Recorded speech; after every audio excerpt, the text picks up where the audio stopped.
যস্য স্মরণ মাত্রেণ, যাকে স্মরণ করা মাত্রই এই সংসার বন্ধন থেকে মুক্ত হওয়া যায়, সেই ভগবান বিষ্ণুকে আমরা স্মরণ করছি। তা আমরা কথা দিয়ে ভগবানের যে মূর্তি তৈরি করা হয়েছে, বাণী মূর্তি, সে তাকেই এখানে বলা হচ্ছে ভাগবত। এই ভাগবতটা আমরা পাঠ করছি, ভাগবত পড়ছি এবং বলবার চেষ্টা করছি। আমরা একেবারে প্রথম দিকেই রয়েছি, যেখানে একটা ঘটনার কথা বলা হচ্ছে যে ঋষিরা তারা নৈমিষারণ্যে গিয়ে বসে আছে। কেন? কেননা কলি এসে গেছে। ভগবান শ্রীকৃষ্ণ চলে যাবার পর কলি যুগ এসেছে। এই কলি যুগে ভয়ঙ্কর সমস্ত টাইপের মানুষ, তারা দেখলেন একটু খুব সমস্যা হলো, এটা কেন আমরা, তাহলে আমি কোথায় যাই? তখন তাদেরকে বলা হয়েছিল তোমরা নৈমিষারণ্যে গিয়ে সাধন ভজন করো। তো নৈমিষারণ্য একটা বিশাল একটা জায়গা, আর সেখানে গিয়ে ওরা সবাই রয়েছে এবং সেখানে সাধন ভজন করছে। ছোট ছোট আমরা কেন কল্পনা করতে পারি যে ছোট ছোট কুটির রয়েছে, তাদের ঘর বাড়ি, এটা ঋষি তো ওদের সংসারও রয়েছে। সুতরাং তারা স্ত্রী পুত্র, তাদের নানা স্টুডেন্ট, তাদের সবাইকে নিয়ে সবাই চলছে। কিন্তু ওরা একটা রেগুলার রুটিন পালন করে।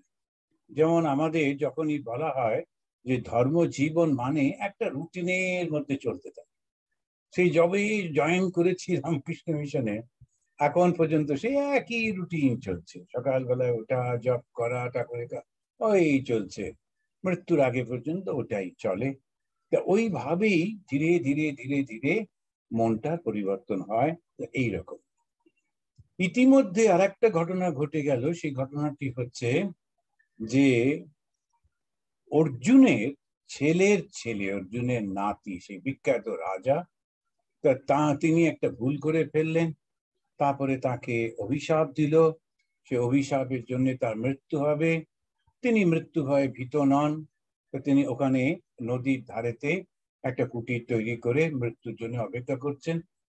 এবং সেইখানেতে আরো অনেক ঋষি, মহাঋষিরা সব এসে হাজির। কেন না, যদি কৃষ্ণ এসে যান। কেন কৃষ্ণ? কেননা কৃষ্ণ ওই বাচ্চাটিকে জন্মের আগেই তার মাতৃগর্ভে তাকে বাঁচিয়েছিল। সেই জন্য তাকে যদি আবার বাঁচাবার জন্য আবির্ভূত হন, ও সবাই হাজির হয়েছে। তো ওইখানে আবার দেখা গেল সুখদেব, যিনি সন্ন্যাসীদেরও মধ্যে অত্যন্ত গণ্য, যে তিনি এসেছেন। কারণ সুখদেবকে তখন সুখদেব আস্তে আস্তে করে তার সেই ভাগবত ব্যাখ্যা করছেন। ভাগবতটি রচনা করেছেন সুখদেবেরই বাবা, এবং সেই তিনি ওই ভাগবত সমস্ত ব্যাখ্যা করে চলেছেন। ওই যখন ওই সবাই ব্যাখ্যা করছে, যখন সবাই শুনছে, ওর মধ্যে একজন সুত ছিলেন। সেই সুত, যে খুব একদম যা শোনে কখনো সে বলে না, যে সেই সুত তিনি ওইগুলোকে সমস্ত শুনে শুনে ধীরে ধীরে তিনি আবার সমস্তটা গল্পটা নিয়ে মাথায় নিয়ে ওইগুলো স্তোত্রগুলো সব পড়তে বলতে তিনি চলেছেন। যেতে যেতে নৈমিষারণ্যের মধ্যে দিয়ে তিনি যখন যাচ্ছেন, ঋষিরা বললেন কি সুন্দর গান করতে করতে যাচ্ছে, ওকে থামাও। তখন বললেন, তারপরে কেউ কেউ চিনে ফেললেন, তিনি হচ্ছেন উগ্র শ্রবা। ভীষণ শুনতে ভালোবাসেন, শুনে সব মনে রাখেন, সেই জন্য উগ্র শ্রবা তার নামটা ওই জন্য হয়েছে। তা খুব শোনবার জন্য অত্যন্ত আগ্রহ বলে উগ্র শ্রবা। তা তাকে ওরা বসিয়ে টসিয়ে যত্ন করে বসিয়ে বললেন যে দেখো, তুমি হচ্ছে শ্রেষ্ঠ। তখনকার দিনে প্রথম জিনিস হতো, কেউ এলেই তার পা ধুয়ে দেওয়া হতো, পা ধোয়ার জল দেওয়া হতো। কেন? তো মোস্টলি ওরা ওই ধুলো মধ্যে দিয়ে যেত তো, আর জুতো টুতো তেমন থাকতো না। সুতরাং প্রথমেই পা ধোয়ার জলটা দেওয়া হতো, তারপরে হাত মুখ ধোয়া হতো, এবং তারপরে একটু আরাম করে বসলে একটু ফল মিষ্টি দিয়ে জল দিয়ে এবার জিজ্ঞেস করছে। তখন ওকে বলছে যে তুমি ধন্য, শ্রেষ্ঠ সমস্ত জ্ঞানীদের কাছ থেকে তুমি জ্ঞান পেয়েছ। এখন ও যেখান থেকে শিখেছে, ওর থেকে বড় আর শিক্ষক আর হয় না। সেই জন্যে ওই সুখদেব তার কাছ থেকে শিখেছে। নামগুলো গুলিয়ে গেলে হবে না। একজন হচ্ছে সুখ, আরেকজন হচ্ছে সুত, দন্তস্বয় দীর্ঘত। আর সুখ তালবস্যয় দীর্ঘতর সুখ, তিনি হচ্ছেন ব্যাসদেবের ছেলে। তো এই সুত সুখদেবের মুখ থেকে শুনেছে, সুতরাং এর থেকে আর বড় কে হতে পারে? তো ওকে তুমি বলছেন তুমি শিখেছো, শুধু তাই না, তুমি নিজে আয়ত্তও করেছো। অনেকে আছে যারা খুব মেমোরাইজ করে ফেলে, তারপরে সেইগুলো নিয়ে গিয়ে বলতে থাকে এবং সমস্ত করে টরে, কিন্তু নিজের জীবনে তারা পালন করে। তো তারা ভালো অত মানে বক্তা হতে পারে বা এরকম হয়, কিন্তু ওদের কথাতে কোনো আধ্যাত্মিক উন্নতি হয় না, কেন ও তো নিজের জীবনে পালন করেনি কিনা। তো সেই জন্যে নিজের জীবনে যে পালন করেনি সে অন্যকে কি করে শিক্ষা দেবে? এখানে বলছেন তুমি শুধু জ্ঞান পেয়েছো তা না, সেই শিক্ষাটাকে আয়ত্তও করেছো, নিজেও তুমি সেইগুলো সব বুঝেছো, তুমি আমাদেরও শিক্ষা দিতে পারো। ঋষিরা বলছেন যে তুমি আমাদেরও শিক্ষা দিতে পারো। কাকে? শ্রুতপুত্রকে। এই হচ্ছে ভারতবর্ষ। এই ভারতবর্ষে সব থেকে মর্যাদা দেওয়া হতো জ্ঞানীদের, যে জ্ঞানী যারা যারা এই তারাই হচ্ছেন শ্রেষ্ঠ। রাজা টাজা সব ঠিকই ছিল, অন্যান্য সমস্ত বিদ্যা বুদ্ধি সব ঠিকই আছে, কিন্তু মেইন যারা আধ্যাত্মিক শিক্ষায় শিক্ষিত, এই তাদেরকে ওরা অত্যন্ত উচ্চ স্তরে বসাতো সব সময়। এইটাই ভারতবর্ষের একটা বৈশিষ্ট্য। এই সুত যদিও জন্মেছে সাধারণ ঘরে, যেহেতু সে ভালো শিক্ষা পেল, আধ্যাত্মিক শিক্ষা, এবং নিজের জীবনে সেটা পালন করলো, করবার পর সে মহা আনন্দ, কি করে বোঝা গেল পালন করেছে? মহা আনন্দে রয়েছে। আনন্দটাই হচ্ছে তার আসল। যে সাধুর মধ্যে নিজের মধ্যে আনন্দ নেই, সে মহা মুশকিল তাকে নিয়ে। সে আবার অন্যকে কি করে বোঝে? আনন্দটাই হচ্ছে আসল। সে সন্ন্যাসীর কাছে গেলে কি করে বুঝবো তিনি ভালো মানুষ? ঠিক ঠিক সন্ন্যাসী গিয়ে খুব আনন্দ হবে। ঠাকুরের শ্রীরামকৃষ্ণদেবের কাছে যারাই যেতেন খুব আনন্দে পরিপূর্ণ হতেন, আবার মনে হতো আবার যাব আবার যাব, ওই সঙ্গ করতে খুব ভালো লাগে। তো ওই সুতোর কাছে ওরা ভালো লাগছে। এইবারে তাকে বসিয়ে তাকে বলছেন, হে মহান, এই যুগে মানুষের আয়ু তো বেশি নয়, তার উপর ধৈর্য বেশি নেই, তাই তুমি আমাদের কয়েকটা কথা একটু ভালো করে বুঝিয়ে দাও। তোমার কাছ থেকে এসবগুলো শুনবো, কিন্তু কতগুলো স্পেসিফিক কয়েকটি প্রশ্ন ওরা করছেন। কেন আয়ু বেশি নেই আর ধৈর্য বেশি নেই? ভগবান শ্রীরামকৃষ্ণদেব বললেন যে এই কলি যুগে সব থেকে ভালো হচ্ছে নারদের যে ভক্তি, নারদীয় ভক্তি। কেন? বেদান্ত শুনতে গেলে, বেদান্ত অভ্যাস করতে গেলে যে ধরনের মানসিকতার প্রয়োজন এবং পরিস্থিতির প্রয়োজন, সেটা এখন আমাদের কাছে নেই। সম্পূর্ণভাবে বিচ্ছিন্ন হয়ে, জগৎ থেকে আলাদা হয়ে এগুলো কজন আর করতে পারবো? কিন্তু আমরা যেটা করতে পারি সেটা হচ্ছে ভগবানের নামটা করতে পারি। সেই ভগবানের নামটা করবার জন্যেই আমরা ওইরকম ভাবেই চেষ্টা করব। এখানে ওরা প্রশ্ন করছেন জীবের মঙ্গল কিসে হয়? এই হচ্ছে প্রথম প্রশ্নটা। ওইটা ব্যাপারে তুমি আমাদের বলবে, জীবের মঙ্গল কিসে হয়।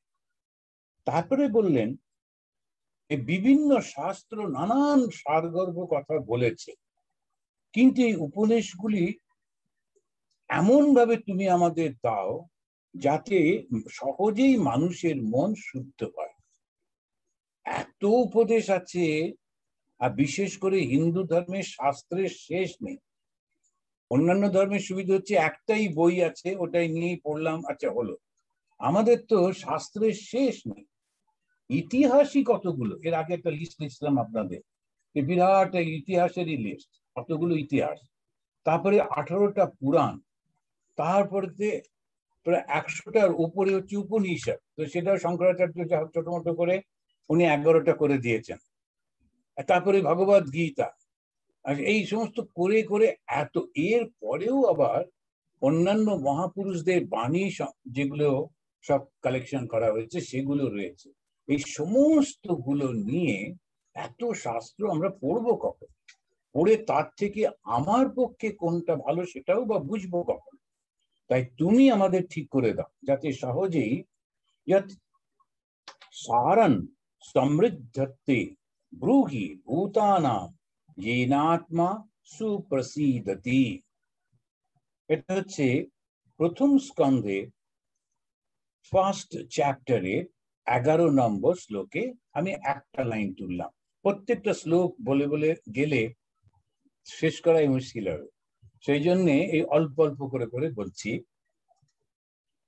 যেটা সাধারণ মানুষেরা এমন সোজা করে বলে দাও, সমৃদ্ধিত্ব ব্রূহি ভূতানাম येनात्मा সুপ্রসীদ, যেটা আমাদের কাছে সুবিধা হবে সেটা বলো। তৃতীয় বলছেন, ভগবান কেন দেবকী আর বসুদেবের সন্তান হয়ে অবতরণ করলেন? মানুষের কল্যাণের জন্য আর সমৃদ্ধির জন্য ওনার কি দরকার ছিল? মানুষের কল্যাণ এবং সমৃদ্ধি, এই দুটো কথা কিন্তু বললেন। তো আমরা যখন ধর্ম করি, তখন সেখানে সবসময় বলা হচ্ছে দুটো খুব সুন্দর ব্যালেন্স করছে। ভারতবর্ষের ধর্মটা খুব সুন্দর, মানে প্রথম দিকে যদি দেখতে পাওয়া যায়, সেখানে একটা হচ্ছে আধ্যাত্মিক উন্নতি আর একটা হচ্ছে জগতের উন্নতি, জাগতিক উন্নতি। তা এই দুটো একসঙ্গে ব্যালেন্স করে চলবে।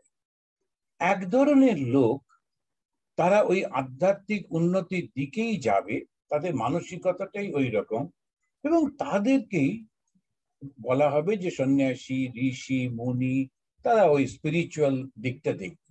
কিন্তু বাকি যারা যারা ওই দিকটা করতে পারছে না, যারা পরিপূর্ণ ত্যাগ করতে পারছে না, তারা অন্যান্য সমস্ত ভালো ভালো জিনিসগুলি করবে এবং সঙ্গে সঙ্গে তারা নিজেদের দেশের অর্থনৈতিক উন্নতিটাও করবে।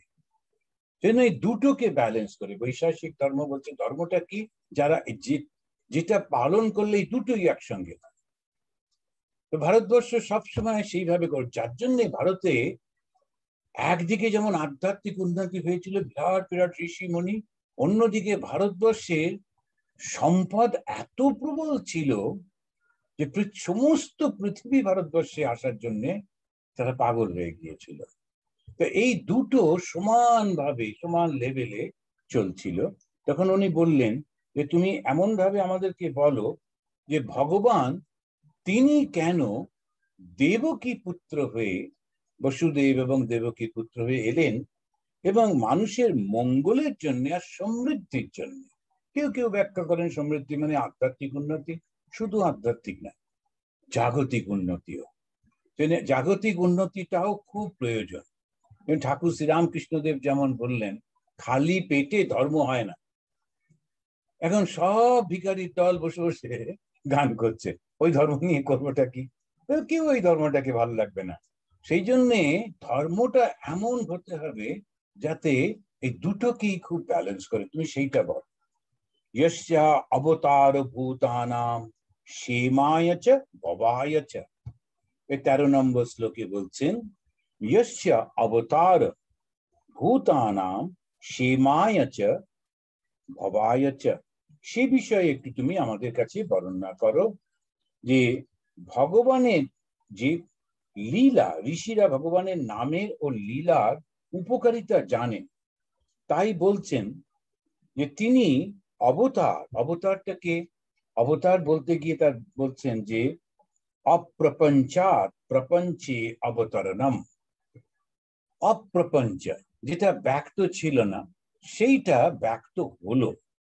অপ্রপঞ্চাৎ প্রপঞ্চে, যিনি ব্যক্ত ছিলেন না তিনি ব্যক্ত হলেন, এই অবস্থা যেটা, সেটাকেই বলা হচ্ছে অবতারণ।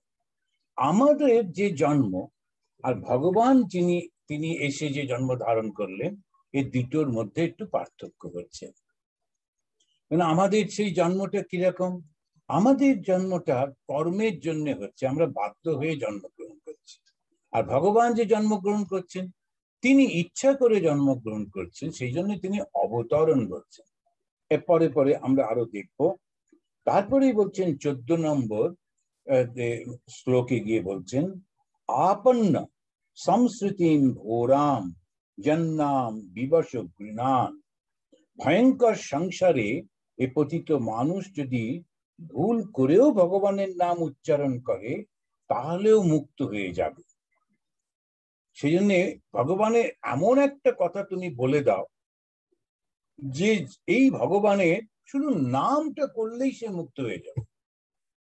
আর এই ভয়ঙ্কর সংসারের মধ্যে, ভয়ঙ্কর সংসার কেন, এই সংসারটা নানান রকম ভাবে প্রলোভন দেখাতে থাকে, চোখের সামনে ঘটে চলেছে, খালি মনে হয় আমার হবে, আমি ঠিক আছে। এটা অদ্ভুত ব্যাপার, কিছুতেই মনে করতে পারি না যে ওই ঘটনাটা আমার জীবনেও ঘটবে। আমাদের সবার এদিক ওদিক সবার হয়ে যাচ্ছে, তথাপি কে যেন একটা চোখের সামনে একটা ঝুলিয়ে রাখে, আর আমরা ওই ছুটতে থাকি ওইটাকে ধরবো বলে, ওটা ভুল হয়ে যায়। ওই যে মায়া এমন কুহক করে রাখে, সবসময় মনে হয় আমার সবকিছু ঠিক থাকবে, আমাদের কোনো অসুবিধা হচ্ছে না, এইটা ভুল হয়ে যাচ্ছে। আপন্ন সংস্কৃতিম ঘোরাম যার নাম বিবশ জ্ঞান। কিন্তু যদি সেই ভগবানের সেই নামটি করতে পারা যায়, তাহলে শুধু নামটা, সে বুঝে হোক না বুঝে হোক, নামটা করলেই মুক্তি হবে। মা শারদামণি দেবীর একটা কোটেশন আমি আমার টেবিলের তলায় রেখে দিয়েছি, খুবই আশ্বাসের। কারণ তিনি বলছেন, সে কি গো বাবা, ঠাকুরের নাম কি যে সে, একবার যদি ওই নাম করেছো তবে শেষ কালে ঠাকুরের দর্শন তুমি পাবেই পাবে। ভগবানের নাম যে করেছো, তো সেটার থেকে তুমি ফল পাবে না তা কি কখনো হয়? অবশ্যই পাবে। এখানে এই ভাগবতে দেখছি একটা দারুণ ভাবে বলছেন, ভাগবতে একটা জায়গাতে, সেখানে 6 স্কন্ধতে বলছে, 6 নম্বর স্কন্ধ 2য় অধ্যায় 14 নম্বর শ্লোকে সেখানে বলছেন, সাংকেত্যম পরিহাস্যম বা স্তোভম হেলনামে বাবা বৈকুণ্ঠ নাম গ্রহণম অশেষাগ্রহম বিদু। সাংকেত্যম, সংকেত করেও যদি বলা হয়, তো সেদিন কিছুদিন আগেই জন্মাষ্টমী গেল, অনেকে তার ছোট ছোট কৃষ্ণ, যে বাল কৃষ্ণ, তাদের সাজিয়ে টাজিয়ে পাঠিয়েছেন। তো এখন ওই যে গোবিন্দ, তার একটা আরো শর্ট করে, মহারাজ আমার ইনি হচ্ছেন, এই হচ্ছে আমার গোপু। বাঙালিরা তো ছোট ছোট করে ফেলে, পুরো নামটাকে ছোট্ট করতে ওদের খুব খুশি হয়, একটা ভালো সুন্দর নাম, ওটাকে সবসময় উকার টুকার দিয়ে। এখন তিনি খুব ভালো করে এখন গোবিন্দকে ওরকম করে নাম করে দিচ্ছেন। তো বলছে যে যদি সংকেতও করো ভালো হবে, ভালো করে কেউ যদি নামটা বলতে পারে তাহলে তো হবেই হবে। যদি তুমি সাংকেতম পারিহাস্যম বা পরিহাস করেও যদি কেউ ভগবানের নাম করে, তাহলেও সে মুক্ত হয়ে যায়। পরিহাস করলেও, ঠাট্টা করে মজা করেও যদি বলছে তাহলেও হবে। স্তোভম হেলানা মে বাবা, হেলা ফেলা করেও যখন বলছে, হেলা ফেলা করেও বললেও হবে। বৈকুণ্ঠ নাম গ্রহণম অশেষাগ্রহম বিদু। অনেক যখন আমরা অন্যায় করি, পাপ করি, ভুল করি, এই অহংকার থেকে যেগুলো হয়, অহংকার থেকে বেরোতে পারি না, তো সেগুলো সমস্ত থেকে মুক্ত হয়ে যেতে পারি যদি ভগবানের নাম করি। তাই ঠাকুর শ্রীরামকৃষ্ণদেবও কিন্তু বলছেন যে একবার তার নাম করে, চৈতন্য মহাপ্রভু তো নামের বন্যায়, তখন যখন সেই সারা ভারতবর্ষ, বিশেষ করে উত্তরের দিকটা আর পূর্ব দিকটা, তখন ইসলামের একটা প্রভাব চলেছে, সমাজ তো পরিবর্তন হতেই থাকে। তো সেরকম সেই রকম সময় কাকে বলা হবে যে তুমি মন্দিরে গিয়ে পুজো পাঠ করো কিংবা ধ্যান করো কিংবা এই করো, তখন মানুষের কোনো আপদকালীন অবস্থা। সেই জন্যে চৈতন্য মহাপ্রভু তিনি শুধু বললেন হরে কৃষ্ণ করলেই হবে, হরে কৃষ্ণ কৃষ্ণ কৃষ্ণ হরে হরে। আপদকালীন অবস্থা, এখন যখন তোমার সব ঠিকই আছে, ভারতবর্ষ স্বাধীন, মানুষ শান্তিতে রয়েছে, এখন একটু ভালো করে ভগবানকে ডাকো, কিন্তু তথাপি বলা হচ্ছে যদি তুমি একটু নাম করো তাহলেই হবে। এখন কথাটা হলো, এইটার সঙ্গে আর একটু ঠাকুরের কথাটা যোগ করতে হবে। ঠাকুর বললেন তার নাম গুণগান, শুধু নামটা কিন্তু বললেন না, যে রাম যে কৃষ্ণ ইদানিং এই শরীরে, সুতরাং সেই কৃষ্ণই শ্রীরামকৃষ্ণ রূপে এসে এবারে ঠিক করে দিচ্ছেন, বলে দিচ্ছেন না না ভাগবতে বলেছিলাম বটে, ওটা ঠিকই আছে, নাম করো, কিন্তু নাম নামটা করতে হবে, ভগবানের নাম নিতে হবে, আর তার গুণটাও ভাবতে হবে। তা ভগবানের নাম শ্রীকৃষ্ণ, ভগবানের নাম শ্রীরাম, এরকম যখন আমরা ভাবছি তখন তার গুণটা কি? এই শ্রীরামচন্দ্রের গুণটা দেখুন, সবাইকে ভালোবাসছেন, আর কোনো স্বার্থপরতা নেই। রাজা হতেই পারতেন, কত শক্তি তাঁর, কিন্তু হচ্ছেন না, বলছেন না না ওই জঙ্গলে ঋষিদের সঙ্গে থাকবো, ওটা আমার ভালো, 14 বছর খুব আনন্দে কাটাবো। মাঝখানে একটুখানি লক্ষণ গোলমাল করে ফেললো, এখন ওর বোনটাকে অপমান করলো, সেই বোন গিয়ে দাদাকে বললো, দাদা এসে সীতাকে অপহরণ করলো, এটা রামায়ণ হলো। অবশ্য অ্যাকশন না থাকলে তো ভালো লাগে না, তো রামায়ণটা অ্যাকশন ট্যাকশন থাকায় আমাদের। এখন এই যে জিনিসটা আমরা ভাবছি, যে ঠাকুর বললেন যে তুমি যে কোনো, এখানে ভাগবতে বললো যে কোনো ভাবেই তোমরা যদি ভগবানের নাম করো তাহলেই হবে, কিন্তু শ্রীরামকৃষ্ণদেব বললেন নাম আর গুণকীর্তন করতে হবে, নামের ওই গুণটাও কিন্তু চাই, গুণটা না থাকলে সেটাতে হবে না। সেই জন্যেই ওই গুণকীর্তনের কথাটা বলছেন, ভগবানের গুণটাও করতে হবে। তা ভগবানের গুণটা কি, সে তখন আমরা ভগবান সম্পর্কে আমরা জানলাম। তো ভগবান সম্পর্কে যখন জানলাম তখনই কেবলমাত্র তার সেই গুণগুলো, যেমন শ্রী রামের অদ্ভুত কতগুলো গুণ ছিল, কথা যখন দিয়েছেন এই কথাটা রাখবেনই রাখবেন। আবার শ্রীকৃষ্ণের মধ্যে ত্যাগ, সব কিছু পাচ্ছেন কিন্তু মুহূর্তে সেটা ত্যাগ করে তিনি চলে যাচ্ছেন। তো এই নানানগুলো, এখন সেই গুণটাও তার মধ্যে রাখতে হবে। সাংকেতিক ভাবে মজা করে গান গাইতে গাইতে অবহেলা করে ভগবানের নাম নিলেই, তোমার এই উচ্চারণ করলেই অশেষ পাপ আর হরণ হবে। মুনিরা যারা সর্বদা ভগবানের নাম গ্রহণ করেন, তারা এত পবিত্র হয়ে যান যে তাদের দর্শনেই জীব পবিত্র হয়ে যায়। সেটা একটা খুব সুন্দর কথা বলছেন, যে গঙ্গাতে গিয়ে স্নান করলে তবে পবিত্র হতে পারে, কিন্তু যারা মুনি ঋষি, যারা সারাক্ষণ ভগবানের নাম করছেন, ভগবান ছাড়াই জগতের কোনো কিছু তারা আর চিন্তা করেন না, তাদেরকে দর্শন মাত্রই পবিত্রতা। এইটাই একটা খুব অসাধারণ কথা বলছেন, যে দেখো গঙ্গায় স্নান করলে তবে তো পবিত্র হতে পারো, কিন্তু যদি তুমি ঠিক ঠিক সেই ব্যক্তিটার কাছে যাও যে সদা সর্বদা ঈশ্বরের স্মরণ মনন করছেন, ঈশ্বরের স্মরণ মননে আমরা সেই জন্যে শ্রী শ্রী মা, স্বামী বিবেকানন্দ, শ্রীরামকৃষ্ণ, এদের ছবিগুলো টাঙিয়ে রাখতে হয়, ছবিতেই যথেষ্ট। ঠাকুর বলছেন, মা বলছেন না, ছায়া আর কায়া এ দুটোই এক। তো কায়া মানে যে শরীরে যেটা ছিলেন, ওই ছবিতেও সেই ভগবান। ঘুম থেকে উঠে প্রথম চোখ খুলে শুধু প্রথম ভগবানকেই দেখবো, শ্রীরামকৃষ্ণকে, কেননা ওই মূর্তিটা, ছবিটা দেখলেই ঈশ্বরকে দেখা হচ্ছে। এরকম ভাবে ওরা বলছেন, সারাক্ষণ ভগবানের নামে তিনি এত পবিত্র, তাকে দেখলেই মন শুদ্ধ হয়ে যায়। মুনি কাকে বলে? যারা প্রতিদিন স্বাধ্যায়, যজ্ঞ, দান আর যদৃচ্ছা লাভে সন্তুষ্ট থাকার তপস্যা করে ভগবানকে হৃদয়ে অনুভব করেন। এবার দেখুন কাকে বলছেন মুনি, যে ঋষি মুনি, সে মুনিকে যারা, এটা বৃহদারণ্যক উপনিষদে এটা দিচ্ছেন ডেফিনেশনটা, প্রতিদিন স্বাধ্যায় করে। স্বাধ্যায় মানে হচ্ছে খুব নিষ্ঠার সঙ্গে যারা শাস্ত্র অধ্যয়ন করে। শাস্ত্রটা কি?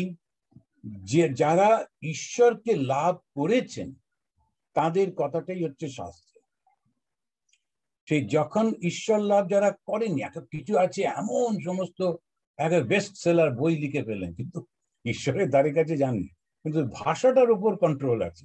তারপরে এখান থেকে সেখান থেকে নিয়ে নানান রকম করে এমন সুন্দর বই লিখলেন, লোকেরা হই হই করে সেই বইটা কিনছে, পড়ছে, তার সেও বক্তৃতা করে বেড়াচ্ছে।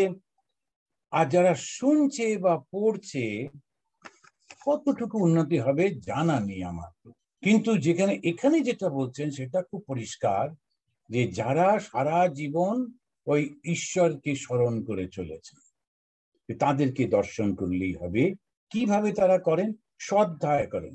শ্রদ্ধায় মানে যে বইটি পড়ছেন সেটি খুব গুরুত্ব দিয়ে বোঝবার চেষ্টা করেন এবং ঠিক তার অর্থটা বুঝতে পেরে যান, ঠিক তার অর্থটা বুঝতে পারেন। যজ্ঞ করেন, যজ্ঞ মানে অন্যের ভালোর জন্য, মঙ্গলের জন্য সর্বদা কর্ম করেন। যজ্ঞ মানে কিন্তু আগুন জেলে যে ঘি দেওয়া, ওটা অবশ্যই যজ্ঞ। কিন্তু যে কোনো কাজ মানুষের উপকারের জন্য যদি করা হয়, যখন চিন্তা করছি মানুষের উপকারের জন্য, যেন আমাদের গুরুদেবরা তারা বলেন, তুমি ধ্যান করতে বসার আগেই প্রথমেই ভাববে সকলের মঙ্গল হোক, নিজের মঙ্গলটা একেবারে প্রথমে ভাববেন। প্রথমে বসে সবার মঙ্গল হোক, সবাই সুস্থ থাকুক, আনন্দে থাকুক, এই সমস্ত জিনিসগুলো প্রথমে ভাববে। আর ওই ভাবটাকে চতুর্দিকে ছড়িয়ে দেবে। এই যে ভাবে আমরা চিন্তাগুলো করছি সেটা হচ্ছে যজ্ঞ। এবারে কর্মের মধ্যে দিয়ে কোনো একটা মানুষকে, তার মনে দুঃখ হয়েছে, সে এলো, এসে গল্প করছে, কথা বলছে, তাকে আমরা একটা উৎসাহ দিলাম, ওটা যজ্ঞ। তো এই ভালো সমস্ত কাজটাই হচ্ছে যজ্ঞ। তো শ্রদ্ধায় করছেন, যজ্ঞ করছেন, আর দান করছেন। কি দান করছেন? এখন যদি, তা মা খুব সুন্দর করে বলছেন, যার আছে সে মাপো, যার নেই সে জপো। এখন দান তো করতে হবে, দান না করলে তো হবে না। এখন যার আছে সে মাপো, মাপো মানে কিছু দাও। আগেকার দিনে একটু ধান টান দিত, তো ধান দিত, দিত, তো সেজন্য তুমি একটু মেপে মেপে তাকে দাও, কিছু একটু দাও। আমি যেমন সবসময় কেউ এলে বলি যে $1 করে করে তুলে তুলে রাখবে। তো ব্যাস একটা জায়গাতে ঠাকুরের সামনে একটা কোনো কিছুতে $1 বাড়িতে তুলে রাখবে। এই করলে কিন্তু দেখা যাবে মাসে $30 হলো। এবারে সেটাই 6 মাস পরে বেশ অনেকটা টাকা হবে। এবারে কাউকে ওটা দিলে তার যথেষ্ট উপকার হবে। গরিব মানুষকে একটা, তখন আমরা একটা কাপড় জামা কিনে দিলাম, তখন ঠান্ডার সময় একটু সাহায্য, এইসব। তো এখন যার আছে সে মাপো, আর যার নেই, যে ওই দানটা করতে পারবে না, তার নিজের কাছেই নেই, ও জপ করবে, করে জপের একটা অংশ অন্যের মঙ্গলের জন্য ভগবানকে দেবে। ঠাকুর এই যে জপটা করলাম ওর মঙ্গলের জন্য, এই যে জপটা করলাম ওনার, এই যে যে সমস্ত মানুষগুলো কষ্ট পাচ্ছে, এই জপের এই অংশটা আমি তাদেরকে দিচ্ছি, ভগবানের নামে তো ভালো হবেই। তা সেই ভালো হওয়ার অংশটা খানিকটা আমি অন্যদের, ওই হচ্ছে দান। তো সে দান করছে, প্রতিদিন শ্রদ্ধায় করছে, ঠিক ঠিক ভাবে সুন্দর করে বসে সে একটা অধ্যায় পাঠ করছে, গীতা পড়ছে বা কথামৃত পড়ছে বা ভাগবত পড়ছে, আর যজ্ঞ করছে, দান করছে, যদৃচ্ছা লাভে সন্তুষ্ট থেকে তপস্যা করছে। সেই যতটুকু পাচ্ছে তাতেই খুশি।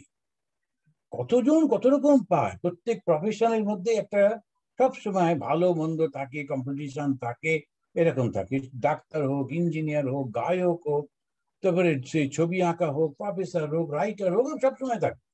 নিজেরটাতেই খুশি থাকতে হয়। আমি যেটুকু পেয়েছি খুব ভালো, একটা বই লিখলাম, দেখা গেল মোটামুটি 10 জন পড়েছে, খুব খুশি। 10 জন তো পড়েছে, 10টা মানুষ পড়েছে দেখি চারটিখানি কথা, বাস খুব খুশি। আর একজন বই লিখেছে, দেখা গেল যে 10,000 কপি বিক্রি হয়ে গেছে, খুব ভালো, ঠিক আছে, ওটা ওর পক্ষে, আমার পক্ষে 10টাই ঠিক আছে। এখন যদৃচ্ছা লাভে খুব সন্তুষ্ট থাকে, যাকে যেটুকু দিলেন খুব খুশি হয়ে। এই জাপানিদেরও দেখেছি, যাই দেবেন, একটা চিঠি দিলেও ছোট্ট একটা কিছু খুব খুশি হয়ে হাতে করে নিয়ে করে। কিন্তু এশিয়ানদের মধ্যে ওইটা একটু কম। কোনো একটা বড় লোক এলো, তাকে কিছু দিতে গেলাম, খুব একটা হেলা ফেলা করে হাতে করে নিয়ে সঙ্গে সঙ্গে পাশে অ্যাসিস্ট্যান্টকে দিয়ে দেওয়া, যেন ওটা হচ্ছে স্টাইল একটা বিরাট, আমি কত কি দেয় তোমাকে। তো এখন এইরকম ভীষণ অন্যায়, এটা ভীষণ ভুল। যে মানুষটা দিচ্ছে সেইটাকে খুব সুন্দর করে গ্রহণ করতে হয়। কেন? আমি ধন্য যে আমাকে কেউ কিছু দিয়েছে, আমাকে স্মরণ করে। এই কত কোটি কোটি মানুষের মধ্যে কে কাকে দেবে, তবু তো আমাকে তো দিয়েছে। তো ওতে কি হয়, নিজের অহংকারটা কমে যায়। এরকম ভাবে এই জিনিসগুলো যদি আমরা লক্ষ্য করি, প্রত্যেকটি পদক্ষেপে আমরা কিন্তু ধর্ম পালন করছি। কিন্তু এই ধর্মটা পালন করা মানে শুধু মন্দিরে যাওয়া, গির্জায় যাওয়া, আর সেখানে গিয়ে যেটুকু কর্ম করলাম ওটাই ধর্ম, বাকি বেরিয়ে সেই সমস্ত অন্য তাতে কখনো হয়? 24 ঘন্টা কতটুকু আমরা মন্দিরে থাকি, কতটুকু থাকি। সেই জন্যেই এইটা মনে রাখতে হয়। তাহলে মুনিকে আমাদের মধ্যে লক্ষ্য করে দেখবেন, বহু মানুষ আছেন, সংসারে আছেন, কিন্তু রিটায়ারমেন্টের পরে ঠিক এই জীবনগুলো যাপন করছে। একটা হচ্ছে তারা প্রতিদিন স্বাধ্যায় করছেন, যজ্ঞ করছেন অন্যকে, অন্যের মঙ্গলের জন্য, তারপরে দান করছেন তাদের সাধ্য অনুযায়ী, আর যেটুকু আছে তাতেই খুশি হয়ে আছেন, যদৃচ্ছ লাভে সন্তুষ্ট। তা এই হচ্ছে সেই মুনি। বৃহদারণ্যক উপনিষদে আমরা দেখলাম, তা ঋষিরা তাই সূতকে অনুরোধ করছেন, হে সূত, কৃতবান কিল কর্মাণি সহ রামেণ কেশব অতি মর্ত্যানি ভগবান গূঢ় কপট মানুষ। এবারেতে তিনি 20 নম্বর শ্লোকেতে বলছেন, প্রথম অধ্যায় 20 নম্বর শ্লোকে, যে কৃতবান, কৃত তিনি করেছেন, মানে নিজের মায়া অবলম্বন করে কৃষ্ণ রূপ মানবের দেহ সৃষ্টি করে বলরাম বলে এক ভাইয়ের সঙ্গে শ্রী ভগবান যে নানা অলৌকিক লীলা করেছেন, সেগুলো তুমি সব আমাদের বলো। এখন একটা খুব অদ্ভুত শব্দ ব্যবহার করলেন, কপট মানুষ। এখন মানুষটা কপট, মানুষ তো খুব ভালো কথা নয়, বাংলায় কপট মানে তো বাজে কথা। তো এখানে কিন্তু কপট মানে কি, যে সত্যিকারের কিন্তু মানুষ নন, তিনি মানুষের রূপ ধারণ করেছেন, তাই বললেন কপট। এখানে বাংলায় যে কপট বলতে একটু দুষ্টু প্রকৃতির মানুষ, যে সত্যি কথা বলে না, লোক ঠকায়, ওটা কিন্তু না। এখানে বলছেন কপট মানে হচ্ছে মায়া মানব, আসলে নয়। কিন্তু যেমন শঙ্করাচার্য ব্যাখ্যা করতে গিয়ে বলছেন, কৃষ্ণ যিনি অবতীর্ণ হয়েছেন ভগবত গীতাতে বলতে গিয়ে বলছেন, ইব জাত ইব, যেন তিনি জাত হয়েছেন, সত্যি সত্যি না, জাত ইব। এখন এই ইব শব্দটাতে খুব সুন্দর করে বুঝতে পারা যায় যে সত্যি সত্যি তিনি কিন্তু জন্মগ্রহণ করেননি, জন্মগ্রহণের মতো আমরা তাকে দেখছি যে তিনি আমাদের সঙ্গে বেড়াচ্ছেন, গল্প করছেন, ঘুরছেন, কিন্তু এখানে শব্দ ব্যবহার করলেন ভাগবতে, কপট মানুষ। তিনি কি করেছেন, নিজের মায়া অবলম্বন করে কৃষ্ণ রূপ মানব দেহ ধারণ করেছেন। নিজের মায়া কি শক্তি, মায়া শক্তি, এই মায়া শক্তিটা, মায়া শব্দটা বেদে রয়েছে, এরপরে বিভিন্ন জন ব্যাখ্যা করেছেন।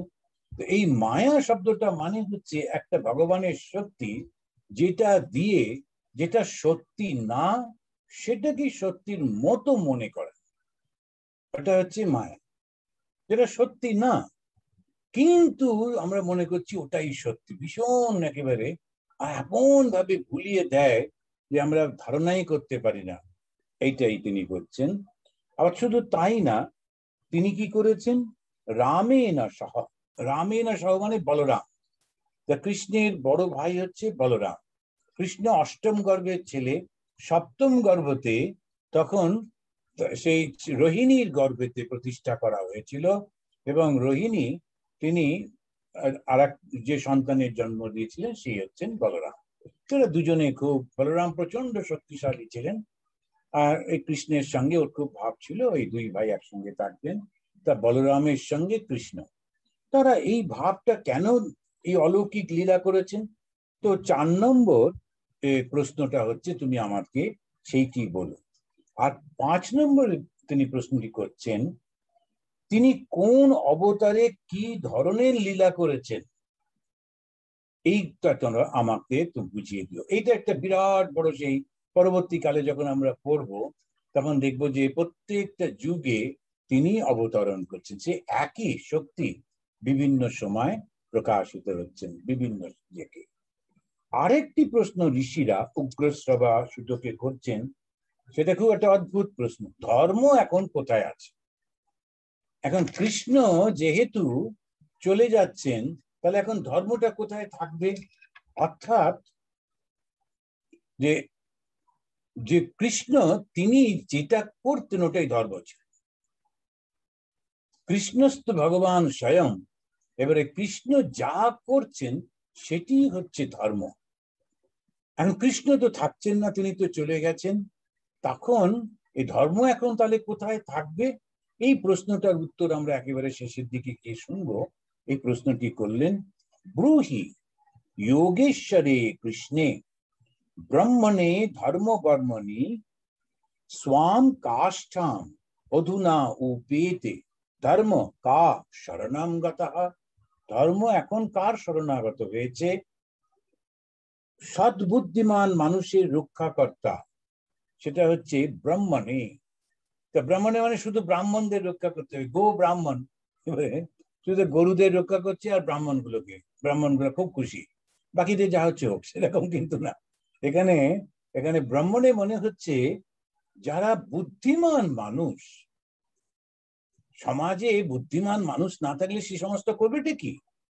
একটা ডাক্তার নেই, ইঞ্জিনিয়ার নেই, কোনো রকম কিছু, কোনো আর কেউ নেই, সবাই কি পারো তুমি, খুন করতে পারো, সবাই কতগুলো খুনি এক জায়গায়, লাভটা কি সেই মানুষগুলোকে নিয়ে?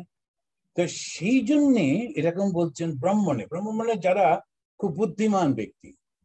তো একটা গুরু আর শিষ্য যাচ্ছিলেন, আগের দিনে হেঁটে হেঁটে যেতেন, তো খুব টায়ার্ড হয়ে গেছেন, তারা বলেছেন আচ্ছা একটা বড় সুন্দর গাছ, আগেকার দিনে গ্রামের পাশে একটা করে গাছ তারপরে পুকুর করে রাখা হতো, যে পথিকরা যাতে একটু বসতে পারে। তো সুন্দর ওই গাছতলায় বসে একটু জল টল তোলা হলো, স্নান করে খেয়ে দিয়ে এবারে বললেন দেখো দেখি, একটু যাও দোকান বাজারে দেখে একটু 1 পয়সা দিয়ে কিছু একটু কিনে নিয়ে এসো। তো 1 পয়সা যথেষ্ট কিছু পাওয়া যেত, মুড়ি টুড়ি নিয়ে এসো, বসে খাই। শিষ্য খানিকক্ষণ পরে ভীষণ লাফাতে লাফাতে এসে বলছে যে গুরুদেব, এটা দারুণ জায়গা, কিছুদিন এখানে থেকে গেলে হয়। কেন? বলে 1 পয়সা দিয়ে মুড়িও যা দাম আর মুড়কিও তাই দাম। আপনারা অনেকে জানেন মুড়কি, ওটা একটা গুড় দিয়ে ভাজে, সেটা বেশ আরো সুন্দর খেতে হয়। তা মুড়িটার দাম আর মুড়কিটার দাম। গুরুদেব সঙ্গে সঙ্গে বলেন এক্ষুনি সব পোঁটা পোঁটলি গোছাও, এখানে থাকবো না। যে দেশে মুড়ি মুড়কির একদর, ওখানে খুব বোকারাও থাকা উচিত না। এখন তখন কি বোকাদের দেশ, ওইখানে খুব গোলমাল, কখনো ওরা একটু পায়ে ধরবে তারপরেই গলা টিপে ধরবে, ওদের কাছে থাকার দরকার নেই। সে উঠে পড়ছেন, সে বলছেন ব্রাহ্মণে যারা বুদ্ধিমান তাদেরকে রক্ষা করতে হয় সমাজে। এই যে আমরা শুনেছি বাংলাদেশে যখন যুদ্ধ হলো, তখন ওরা প্রথম যেটা করলো, সমস্ত ইউনিভার্সিটি প্রফেসর গুলোকে মারবার চেষ্টা করলো, আর যত ইন্টেলেকচুয়াল ছিল, সাহিত্যিক, শিক্ষিত মানুষ, ডাক্তারি, সবাইকে মারবার চেষ্টা। ওরা তো যুদ্ধ করছে না, ওদের কেন মারছে? কেননা মেরে দিচ্ছি এই কারণে এরপরে অন্তত 10-15 বছর এই সমাজটা দাঁড়াতে পারবে। শত্রু তো ওইভাবে শত্রুতা করছে। সেই জন্য ব্রাহ্মণে মানে হচ্ছে বুদ্ধিমান ব্যক্তিদেরকে। আর ধর্ম বর্মণি, ধর্মের বর্ম, যেটা বর্ম মানে যেটা দিয়ে শরীরটাকে রক্ষা করা হয় যুদ্ধক্ষেত্রে, তো ধর্মের যে বর্ম, মানুষকে কোনটা কে রক্ষা করে? ধর্ম। যখন ধর্ম থাকে না, তখন মানুষ আর পশুর মধ্যে কোনো পার্থক্য থাকে না। ওই যে সেই খুব সুন্দর সুন্দর করে এইগুলো আমাদের খুব সুন্দর শেখায়। তো সেখানে বলছে আহার নিদ্রা ভয় মৈথুনঞ্চ সামান্য মেতৎ পশুবি নারায়ণ। যে খিদে পশুরও পায়, আমারও পায়, ভয় পশুরও আছে, আমার মানুষেরও আছে, নিদ্রা তাই, সংসার বাসনা সবারই আছে। তাহলে আমাদের সঙ্গে পশুদের পার্থক্যটা কি?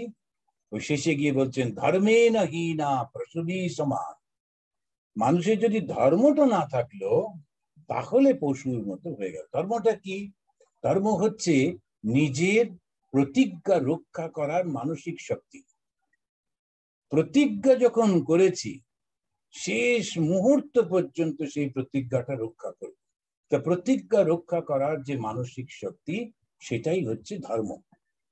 আর সেই বর্মটা, সেইটা যদি নষ্ট হয়ে যাচ্ছে, যে গুণগুলি থাকলে একেবারে সাধারণ মানুষ, স্বার্থপর মানুষ ধীরে ধীরে একটা ভালো মানুষ হয়। ভালো মানুষকে যে অন্যের জন্য চিন্তা করে, অন্যের জন্য প্রার্থনা করে, অন্যকে সহায়তা করে, এই ভালো মানুষ হয়। এবং সেই ভালো মানুষের থেকে ধীরে ধীরে দেবতা হয়ে যায়। দেবতা মানে কি? শুধু ভালোবাসা। যে ভালোবাসে আর নিঃস্বার্থপর হয়, সেই তো দেবতা। দেবতা মানে কোনো একটা কি কোন মূর্তি দেবতা মানে এই দুটো গুণ মাত্র, ভালোবাসা, নিঃস্বার্থপরতা, এই দুটো গুণ হলেই দেবতা। তো এই ধীরে ধীরে এই গুণগুলো যদি না থাকে তখন তো সব নষ্ট হয়ে যাবে। একটা মাত্র পাউরুটি, তার জন্য 100টা লোক ঝাঁপাঝাঁপি করছে, কেউ কি কাউকে ছাড়বে না। কিন্তু যেখানে মানুষ অল্প খাদ্য হলেও অন্যের সঙ্গে সে দিয়ে খায়, তো সেই জন্যেই এই ধরনের যে সব সুন্দর সুন্দর ব্যবস্থাগুলো মানব সমাজে রয়েছে, এইটা তো ধ্বংস হয়ে যাবে না। সেগুলো সব কৃষ্ণ যখন চলে যাচ্ছেন, তা তুমি আমাদের সেটা একটু বলে দাও দেখি। দুটো জিনিস, একটা হচ্ছে ব্রাহ্মণের রক্ষা কে করবে, বুদ্ধিমানদের রক্ষা কে করবে? কারণ গায়ের শক্তি আছে, বুদ্ধি নেই, ওরা কি করে? বুদ্ধিমানদের উপর ভীষণ রেগে যায়। কারণ যেহেতু ওদের সঙ্গে ওরা ঠিক কথায় বার্তা পেরে ওঠে না, সেজন্য ওদের উপর খুব রাগ হয়ে যায়। তা ইনফিনিটি কমপ্লেক্স বলে একটা শব্দ আছে না, তো এটা যখনই ওরা সবকিছু আছে কিন্তু কথায় বার্তায় পাচ্ছে না বলে খুব রাগ হয়ে যায়। এইটা, এই ধরনের যদি লিডার হয়, যারা সত্যিকারের শিক্ষিত উন্নত ধরনের মানুষ, যারা হাউজুর হাউজুর করে না, যারা সত্যটা বলে, তাদেরকে তো সহ্য করতে পারবে না। এই মানুষগুলো সব নষ্ট হয়ে যাবে, চলে যাবে, লুকিয়ে পড়বে, তখন সমাজটা কি হবে? আর ধর্মের যে বর্ম, যে ধর্মতে যেগুলো দিয়ে ধর্ম রক্ষা হয়, ভালোবাসা, দয়া, শ্রদ্ধা, সেবা, আস্তে আস্তে এগুলো তো নষ্ট হয়ে যাবে। তখন মানুষের কি হবে সেইটা তুমি আমাদের একটু বলো। তো নৈমিষারণ্যের ঋষিরা এই 6টা প্রশ্ন সুতকে বললেন। তোরা বললেন তুমি বলো তুমি কি শুনে এসছো, কিন্তু পুরোটা বললে আমাদের নিতে পারবো না, এই 6টা স্পেসিফিক এই প্রশ্নগুলো করলেন। এইবারেতে সুত তিনি বললেন, বা তোমরা খুব সুন্দর প্রশ্ন করেছো, যেমন আমরা বলি না, good question, very good question বলে অ্যাপ্রিসিয়েট করা হয়, তারপরে উত্তর দেওয়া। তিনি বললেন তোমরা খুব সুন্দর প্রশ্ন করেছো। তারপরেই প্রথমেই বলছেন, সবই পুংসাম পরো ধর্ম यतो भक्ति अधक्षजे अहैतुकी अप्रतिहता यया आत्मा स सम स स्प्रदीत संप्रसीदति स संप्रसीदति। এখন এই সম্প্রসীদতি মানে হচ্ছে আনন্দে ভরে যায়, তার মনটা আনন্দে ভরে যায়। প্রথমেই বললেন যে এমন কিছু করতে হবে, সেইটাই জীবের শ্রেষ্ঠ পথ, যা থেকে সে প্রেমা ভক্তি লাভ করে। প্রেমা ভক্তি মানেটা কি? তখন একটা হচ্ছে বৈধি ভক্তি, ঠাকুর শ্রীরামকৃষ্ণদেব কথা মেতে বলেছেন, বৈধি ভক্তি, প্রেমা ভক্তি আর উর্জিতা ভক্তি, এই 3টে ভক্তি স্টেজ। বৈধি ভক্তি মানে সকালে উঠে স্নান করে ঠাকুরকে একটু ভোগ দিতে হবে, তারপরে একটু চন্দন তিলক ঠাকুরকে পড়াতে হবে, নিজে করতে হবে, তারপরে এটা ওইটা করে একটা বৈধি ভক্তি রোজ রোজ করতে করতে করতে এমন হয়, একদিন যদি ভগবানকে ভোগ দিতে পারলাম না, সেদিন কোনো একটা কাজে বাইরে গিয়ে ছটফট করছি, পাশের বাড়ির কাউকে বলে তুমি দুটো গিয়ে একটু জল বাতাসা আমার ঠাকুরকে দিয়ে দেবে, ঠাকুর সকাল থেকে না খেয়ে বসে আছে, আমি একটা কাজে বেরিয়ে এসেছি বা কোনো একটা সমস্যা হয়েছে, ওইটাই ভক্তিটা প্রেমা ভক্তি হচ্ছে। এখন একটা ছিল যেটা করতে হবে, কিন্তু সেইটা আস্তে আস্তে ভালোবাসায় পরিপূর্ণ হয়ে গেছে, ভালোবাসা এসে গেছে, তখন না করলে থাকতে পারা যাচ্ছে। যে এখন পণ্ডিতরা এসে বাড়িতে পুজো করে, ও পুজো করলো টুমটুম করে করে ব্যাস চলে গেল, ওটা ঠিক ভক্তির মধ্যে পড়ে না, ও একটা করছে এরকম চলে। কিন্তু বাড়িতে যে বউরা মায়েরা এরা একটা করছে, অত মন্ত্রতন্ত্র জানে না, কিন্তু খুব সুন্দর করে গোপালকে সাজাচ্ছে, কৃষ্ণকে সাজাচ্ছে, ভগবানকে করছে, করে টোরে খেতে দিচ্ছে, রোজই করে। লোকেরা ওটা নিয়ে একটু হাসাহাসিও করে, কি এতক্ষণ ধরে বসে আছো, কিন্তু ধীরে ধীরে ধীরে ধীরে ওর একটা ভালোবাসা হয়, তখন ওই ভগবানকে ছেড়েও থাকতে পারে না। ছোটখাটো এদিক ওদিকে যাওয়া ও ভুলে যায়, না না না, সন্ধ্যেবেলা ঠাকুরকে একটু জল দিতে হবে, একটু ধূপ দিতে হবে, তা এখন আজকে আর যাবো না, তোমরা গিয়ে ঘুরে এসো। এখন ওর জগৎটা আর ভালো লাগছে না, তখন ওই ছোট্ট ঘরের মধ্যে ছোট্ট ভগবানকে নিয়ে ও খুব তৃপ্ত লাভ করছে, তার মানে প্রেম জাগ্রত হচ্ছে, ভালোবাসা আসছে, তখন সেই ভগবানকে পেলেই ও খুশি, ওটাই ওর জগৎ, আর দরকার নেই। এর পরেতে যেটা আসছে সেটা হচ্ছে উর্জিতা ভক্তি। উর্জিতা ভক্তিতে তখন আর ভগবান আলাদা, আমি আলাদা মনে হচ্ছে না। আমি নিজেকে খাওয়াচ্ছি, আমি ভগবানকেই খাওয়াচ্ছি, নিজেকে সাজাচ্ছি, ভগবানকেই সাজাচ্ছি। তো এইটা হচ্ছে সেই উর্জিতা ভক্তি। তা সবই পুংসাং পরো ধর্ম যত ভক্তি অদক্ষজে। অদক্ষজে মানে হচ্ছে গোপনে। কিন্তু এইটা এত ভেতরে ভেতরে হচ্ছে, তো উনি বলছেন যে ভাগবতে বলছে অন্য ইন্দ্রিয়গুলো বুঝতে পারছে না কখন এটা হয়ে গেছে। যে ভালোবাসাটা ভেতরে ভেতরে কখন জেগে গেছে সেটা কিন্তু চোখ কান মুখ কেউ টের পায়নি। বাইরে বাইরের লোক তো ছেড়েই দিন, নিজের ইন্দ্রিয়গুলো টের পায়নি কখন ভেতরে সেই অধক্ষা যে, সেই ভালোবাসা যে। খুব সুন্দর কথাটা। এই ভালোবাসা এত গোপন। I love you, I also love you, সমস্ত এই উপরে উপরে সব এত বলে যে ওগুলোর মধ্যে ভালোবাসা কিছুই থাকে না। ভালোবাসা এত ভেতরের জিনিস, তো সেটা প্রকাশই করা যায় না, শুধু অনুভব করে। ভেতরে ভেতরে সে শুধু অনুভব করে, ওইটাই তো ভালোবাসা। তা ভগবানকে এরকম করলাম ওই করলাম করলে কি ভালোবাসা হয়? তো এই ধীরে ধীরে অধক্ষজে, অত্যন্ত গোপনে নিজের মনের মধ্যে ভগবানের প্রতি যে ভালোবাসাটা আসে, আর সেই ভালোবাসা কিরকম? অহেতুকী, কোনো হেতু নেই। কেন আমি ভালোবাসছি? না কৃষ্ণকে যদি আমি রোজ একটু জল বাতাসা দিই, তাহলে আমাদের বাড়িতে কারুর কোভিড হবে না। তো সেই যদি হয় তাহলে কিন্তু হলো না, তাতে একটু গোলমাল হয়ে যাচ্ছে। হ্যাঁ, করা দেওয়া যেতে পারে, কিন্তু কোভিডের ভয়ে জল বাতাসা দিলে কৃষ্ণ বলবে আরে কি আশ্চর্য, আমি কেন তোমাকে এরকম পাহারা দেবো। তো একটা ভালো ভালো মিষ্টি টিষ্টি দিলে তো হয়তো শুনতে পারে, কিন্তু শুধু বাতাসা দিলে কি হবে? তো যাই হোক, আমি মজা করছি। এখন এই যে জিনিসটি আমরা দেখছি সেটা কি অহেতুকী, কোনো হেতু নেই, কিন্তু তথাপি তিনি ভালোবেসে চলেছি। কৃষ্ণ তুমি আমাকে বাঁচাবে কিনা এসব নিয়ে কোনো মাথা ব্যথা। ঠাকুর শ্রীরামকৃষ্ণদেব নরেনকে না দেখে থাকতে পারতেন, কিন্তু এমন হলো একটা সময় ইচ্ছা করে পরীক্ষা করছেন, নরেনের দিকে তাকাচ্ছেনই না। ও এলে উল্টো করে বসছেন, ঠাকুর ওর দিকে পিট করে বসতেন যাতে ওকে দেখতে না হয়, এমন অপমান করছেন।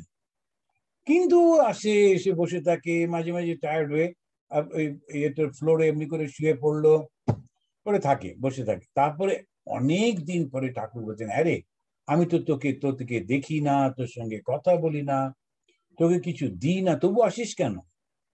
তো মশাই আপনার কথাগুলো শুনতে ভালো লাগে, আপনাকে ভালোবাসি তাই আসি।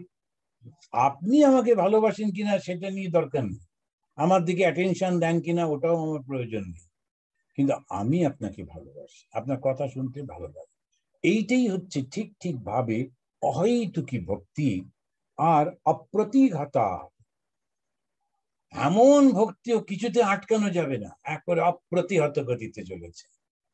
সেই ভালোবাসাটার এমন টান, ওই যে পরবর্তীকালে চৈতন্য মহাপ্রভু এবং গৌড়ীয় বৈষ্ণব সমাজ তারা ওই রাধা কৃষ্ণকে দিয়ে এই জিনিসটাকেই দাঁড় করালেন। রাধা সত্যিকারে সেরকম কোনো নারী ছিলেন বলে মনে হয় না, আর সেটা কোনো জায়গায় কোনো প্রমাণও নেই। কিন্তু আরাধিতা ইতি রাধা বলে একটা শব্দ আছে, যে কি করে তুমি আরাধনা করবে রাধার মতো, মানে এমন তন্ময় হয়ে ডাকতে হয়। এবারে ওই চৈতন্য মহাপ্রভু এবং তার শিষ্যরা, গৌড়ীয় বৈষ্ণব সমাজ, অন্য কোনো বৈষ্ণবরা কিন্তু রাধাকে পুজো করেন। শুধু আমাদের এই বাংলাদেশে যারা গৌড়ীয় বৈষ্ণব ওরাই করে। আপনি দক্ষিণ ভারতে যদি যান রাধাকে পাবেন না, শুধু কৃষ্ণ। উত্তর ভারতে গেলে রাধা কৃষ্ণটা এই এই প্রভাব থেকেই গেছে, কেন ওটা তো উত্তর ভারতেই। সেই জন্য চৈতন্য মহাপ্রভু গিয়েই কিন্তু বৃন্দাবনে সব আবিষ্কার করেছিলেন। বৃন্দাবন জঙ্গলে ঢেকে গেছিল, লীলা স্থানগুলো কি করে আবিষ্কার হবে? চৈতন্য মহাপ্রভু তিনি শিষ্যদের পাঠিয়েছিলেন, ওরা গিয়ে অনুভব করত যে ঘটনাগুলো, সেইখান থেকে সেইভাবে এই বৃন্দাবন। সুতরাং এই উত্তর ভারতে ওই প্রভাবটা হলো, তো রাধা কৃষ্ণ হলো। তো এই যে রাধার যে কনসেপশনটা, সে তিনি তিনি একজন বিবাহিত মহিলা কৃষ্ণের প্রতি আকর্ষণে যাচ্ছেন, এটা একটা এমন ভাবে করা হলো যাতে সাধারণ মানুষ বেশ ড্রামার মতো মনে করে এবং সেটাকে খুব সুন্দর করে বুঝতে পারে। আসলে কি হচ্ছে, অপ্রতিহতা অহেতুকি ইয়া আত্মা সম্প্রসিদয়তি সম্প্রসিদয়তি। তিনি ওই খুব আনন্দে ভরে যাচ্ছেন, এত আনন্দ হচ্ছে ভেতরে। কি করে বুঝবো যে আমার ভক্তি হয়েছে, ভালোবাসা এসেছে ঠাকুরের প্রতি? মনটা আনন্দে ভরে যাবে, ওইটাই। আমি ভগবানের দিকে যে এগোচ্ছি কি করে বুঝবো? মনটা আনন্দে ভরে যাবে। তা এইটাই হয়েছে সবসময়, এটা খেয়াল রাখতে হয়। তা ইয়ার্ডস্টিক একটা রাখতে হবে তো, যে আমি যে ভালো হচ্ছে কি করে বুঝবো? এইটাই হচ্ছে ইয়ার্ডস্টিক। এরকম করে যে আমার মনটা খুব আনন্দে আছে কিনা সদা সর্বদা, সবকিছুর সময়, সব সময়। পরাজিত যখন হয়ে গেছি তখনও আনন্দ, কোনো কিছু পেয়েছি তখনও আনন্দ, কিছু হাত থেকে চলে গেল তখনও আনন্দ, সর্বদাই একটা আনন্দের মধ্যে সে থাকে। কেন? ওই বিচারটা খুব পরিষ্কার, মা আছেন আর আমি আছি, ভাবনা কি আছে। তো এই ভাবনাতেই খুব আনন্দে থাকতে হয়।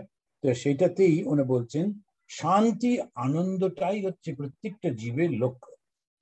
সুতরাং যা পালনে, যে ধর্ম পালনে অন্তরে গভীরে শ্রী ভগবানের প্রতি এক দুর্বার ভালোবাসার আকর্ষণ সৃষ্টি হয়, যে ভালোবাসা কোনো স্বার্থ থাকে না, যে ভালোবাসা মনকে সবসময় আনন্দে পরিপূর্ণ করে রাখে, সেই ধর্মই একমাত্র যা জীবের মঙ্গল। তো জীবের মঙ্গল কোনটায়? এত শাস্ত্র টাস্ত্র পড়ে আমরা অত বুঝে উঠতে পারছি না, বলো দেখি। তখন সুত বললেন সেইগুলোই করো যা তোমার মনের গোপনে ভগবানের প্রতি দুর্বার ভালোবাসা আনবে, আর যার যে ভালোবাসার জন্য কোনো স্বার্থ থাকবে না। তাহলে ঈশ্বর কি? ঈশ্বর হচ্ছে প্রেম। একটা হচ্ছে বৈধি ভক্তি আর একটা প্রেমা ভক্তি, ওর ওপরের স্টেজটা। এই প্রেমা ভক্তিতেই মানুষ একেবারে এউডেও, তার উপরে আর কেউ ওঠে না। শ্রীরামকৃষ্ণ, চৈতন্য মহাপ্রভু এরা হচ্ছে উর্জিতা ভক্তি, তখন ওরা ওইটাই হয়ে গেছেন। ঠাকুর মা কালীর সামনে গিয়ে বলছেন, মা আমি খাবো, তারপরে তুই খাবি? আচ্ছা ঠিক আছে বলে নিজেই খানিকটা খাচ্ছেন আর মাকেও খাওয়াচ্ছেন। এখন ওইটা যদি আমরা করতে যাই ঠিক হবে? একেবারে না। স্বামী বিবেকানন্দ শ্রীরামকৃষ্ণ পুজো করতে বসেছেন, বসে খানিকক্ষণ ধ্যান করলেন, ধ্যান করলেন, তারপরে এক মুঠো ফুল তুলে নিয়ে ঠাকুরের পায়ে ছুঁড়ে দিয়ে বলছেন যে দোস্ত সব খালো। সামনে যে ঠাকুরকে যে ভোগ দেওয়া হয়েছে সেটা ঠাকুরকে বলছেন দোস্ত খালো, বলে ফুলগুলো ওনাকে ছুঁড়ে দিয়ে চলে গেল। তা আমরা যদি ওটা করি পার হবে? তখন ওই যে শ্রীরামকৃষ্ণ কিন্তু তখন আর ওনার গুরু নেই, ওনার তখন বন্ধু, উনি তখন শ্রীরামকৃষ্ণ। এই যে ভাবটা না হলে তখন সেটা হচ্ছে উর্জিতা ভক্তি। সেই উর্জিতা ভক্তিতে সাধারণ মানুষ পৌঁছতে পারে না বলে এখানে ওই প্রেমা ভক্তি পর্যন্তই বললেন। তাই এই প্রেমা ভক্তি ঈশ্বর লাভ বা ভগবান লাভ করতে হবে। তো ভগবান লাভ মানে কি? দুটো গুণ। কি গুণ? একটা হচ্ছে প্রেম আর নিঃস্বার্থপরতা। যেমন এখানে যেমন বললো যে তোমার অহৈতুকী অপ্রতিহতা, অহৈতুকী যে ভক্তি, সেই ভক্তিটাই হচ্ছে আসল, কোনো তার মধ্যে কোনো কারণ থাকবে না। এখন জিজ্ঞাসা হতে পারে যে একটু আগে যে জানলাম এই যে মুনিরা যারা প্রতিদিন স্বাধ্যায় করছেন, এটা করছেন রে, তারা মুনি হচ্ছেন, তাদের লক্ষ্য তো ব্রহ্ম। তাহলে কি হবে? তারা তো ভগবান লাভ করছেন না। তো তারা যদি ভগবান লাভ না করেন, কারণ তারা তো কিছু পেলেন না নাকি? আপনি যে বললেন যে একটা গোপনে হৃদয়ের মধ্যে ভগবানের প্রতি নিঃস্বার্থ ভালোবাসা, কিন্তু ওরা তো তা করছে না, ওদের তো ব্রহ্মজ্ঞানের জন্য ওরা করছে।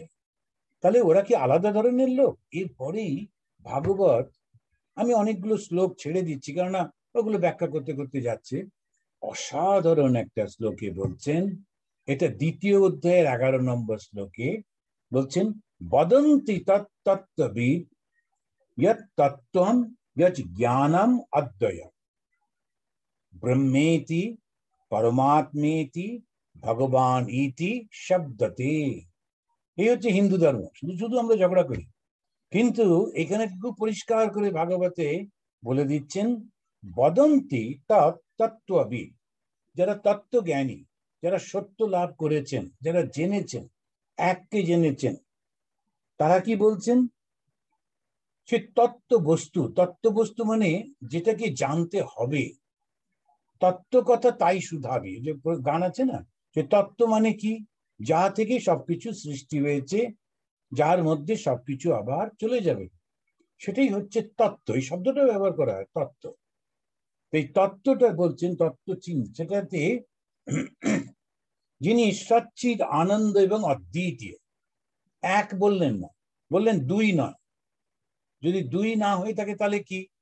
যেটা সেই এক বললেই দুইয়ের কনসেপশন আছে তো। যখনই আমি এক বলছি তার মানে তুমি দুইকে জানো।